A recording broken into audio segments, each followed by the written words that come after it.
আজ ৫ বছর পরে আমার স্বামী দেশে ফিরেছে। বাসার সবাই অনেক বেশি খুশি। আমি একটু খুশি হতে পারিনি। কেন খুশি হতে পারিনি একটু পরেই বুঝতে পারবেন। হঠাৎ করেই আমার স্বামী জিজ্ঞাসা করলো, "কি ব্যাপার? তোমার কি মন খারাপ না অন্য কিছু? তুমি আমাকে খুলে বলতে পারো।" আমি তখন তাকে বললাম, "আমার কোনো কিছু হয় নাই। তুমি একটু রেস্ট করো, আমি একটু পরেই আসতাছি।" আমি যখন তার জন্য পানি নিয়ে আসতেছিলাম তখন একটু ঘুরিয়ে ঘুরিয়ে হাঁটতেছিলাম। এটা আমার স্বামীর চোখে পড়ে। তখন আমার স্বামী জিজ্ঞাসা করতেছে, "তোমার পায়ে কি হয়েছে?" তখন আমি বললাম, "তেমন কিছু না, একটু ব্যথা পাইছি।" তখন স্বামী বলতাছে, "আচ্ছা ঠিক আছে, তুমি যাও। আমি অনেক ক্লান্ত, আমি একটু রেস্ট নেই, বিকেলবেলা আমরা ঘুরতে যাব।" এই বলে সে ঘুমিয়ে পড়ে। ঘুমিয়ে পড়া ঠিক ৩-৪ ঘন্টা পর উঠে বলতেছে, "তুমি একটা সুন্দর নীল শাড়ি পরো, চলো আমরা ঘুরতে যাব। সাথে সুন্দর সুন্দর গহনা পরবা।" তখন আমি তাকে হেসেই উত্তর দিলাম, "এগুলো আমি কোথায় পাবো?"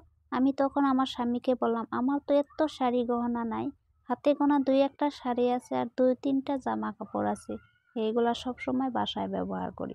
তখন আমার স্বামী রেগে গিয়ে বলতেছে, "আমার সাথে মজা করো না, যেটা করতে বলছি সেটাই করো।" তখন আমিও তাকে জবাব দিলাম, "আমি কেন তোমার সাথে মজা করতে যাব?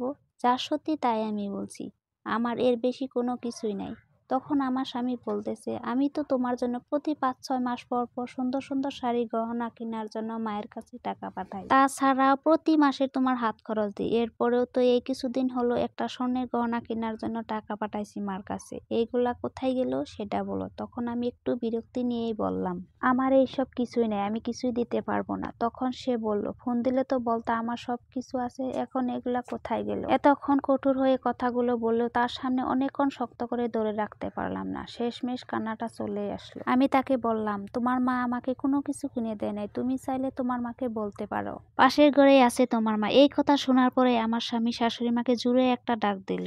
মুহূর্তের মধ্যে শাশুড়ি মা চলে আসলো। তখন এসে জিজ্ঞাসা করতেছে, "কি হয়েছে বাবা, তুই না ঘুমিয়েছিলি?